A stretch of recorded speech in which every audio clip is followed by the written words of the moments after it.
You ever wonder how an AI can take some random idea out of your head, like a dog on the Eiffel Tower, and just, poof, turn it into a picture in seconds? It feels like actual magic, right? Well, today we're going to pull back that curtain and show you the incredible tech that makes it all happen. Okay, let's get into it. Here's our game plan. First, we'll look at the magic behind the pixels, the core tech. Then, we'll see it in action with a real-world problem. After that, we'll get into the art of prompting, figure out why any of this really matters, and then, finally, get you ready to start making your own stuff.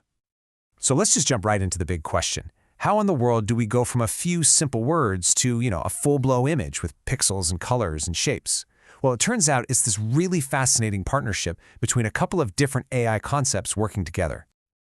To really get the how, we first need to meet the AI model. That's kind of like the bridge between the world of language and the world of images. It's the foundation this whole creative process is built on. So, it all starts with this model called CLIP.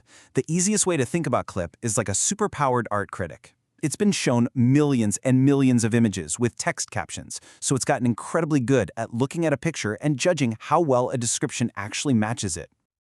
But here's what's so cool about CLIP. It goes way beyond just matching keywords. It actually understands the feeling, the aesthetic, the vibe of a prompt. And that's the huge leap forward. It's not just matching dog and tower. It's getting the whole concept of a majestic dog posing on the Eiffel Tower at sunset. That ability to grasp context and mood, that's the secret sauce. Okay, so the whole process works kind of like a creative feedback loop. You type in your prompt, and the AI translates that into what are called embeddings, which is just a fancy way of saying it's the numerical recipe for that vibe you're after. Then, a totally different model starts to build an image out of what's basically digital static. And here's the magic part. As that image starts to form, CLIP is right there, guiding it, whispering, nope, a little more heroic, or make that sunset warmer, making sure the final picture doesn't just have the right stuff in it, but that it captures the right feeling. So that's the theory. But let's see how this actually plays out in the real world. We're going to jump into a scenario where this tech isn't just for making cool pictures. It's for solving a real business problem. So imagine you're helping out a property manager in London. She needs amazing visuals for her listings. But think about it. Getting professional photos of every single property at different times of day, that's super expensive and takes forever. That's her challenge. So to get the ball rolling, we give the AI a really simple prompt based on what she wants. Properties in London, by water, river. We're just trying to get a baseline image, something to start the conversation with, before we dial in the details. And the first result pops up, and you know what? It's a pretty good start. But right away, the property manager has a note. She likes the general idea, but the lighting, it's not quite what she needs for her marketing. She wants to create a totally different mood.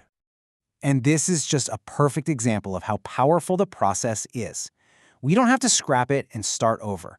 We just take her feedback and add it right onto the end of the prompt. That one simple addition acts as a whole new instruction for the AI, completely changing the creative direction. This whole back and forth process, this refinement, brings us to what is maybe the single most important skill in image generation, learning how to write your prompts like you mean it, with real precision. This is where you have to stop thinking like you're typing a search query and start thinking like you're a film director on a movie set. Your words are the camera, the lights, the actors. You control everything, the setting, the composition, and especially the lighting. You are in total creative control. And your director's toolkit has more than just words. Most of these tools have style settings, too. You can choose something like Vivid if you want a more dreamlike, artistic vibe. Or you can switch it to Natural if you're going for pure photorealism, like it was shot on a real high-end camera. Now, here's a fun little quirk about prompting. Sometimes phrasing things in a way that's kind of grammatically weird actually gets you better results. Something like, properties in London with townhouses might work better than a normal sentence because it helps the AI figure out the importance of each keyword. It's definitely a bit of an art. Okay, so we've seen the mechanics, we've seen the art behind it. Let's zoom out for a second. Why is this technology such a massive game changer for businesses, for artists, for everyone? The impact is just huge. You can prototype ideas, logos, websites, anything incredibly fast. It empowers people on your team who aren't trained designers to actually create the visuals they have in their heads. And it lets companies scale up their content creation in a way that was just impossible before. And it really comes down to those three pillars: speed, empowerment, and scale. That's what makes this so revolutionary. This isn't just about making pictures faster. It's a fundamental shift that redefines who even gets to be a creator. It's breaking down these huge barriers of cost, of time, of technical skill that have been around forever.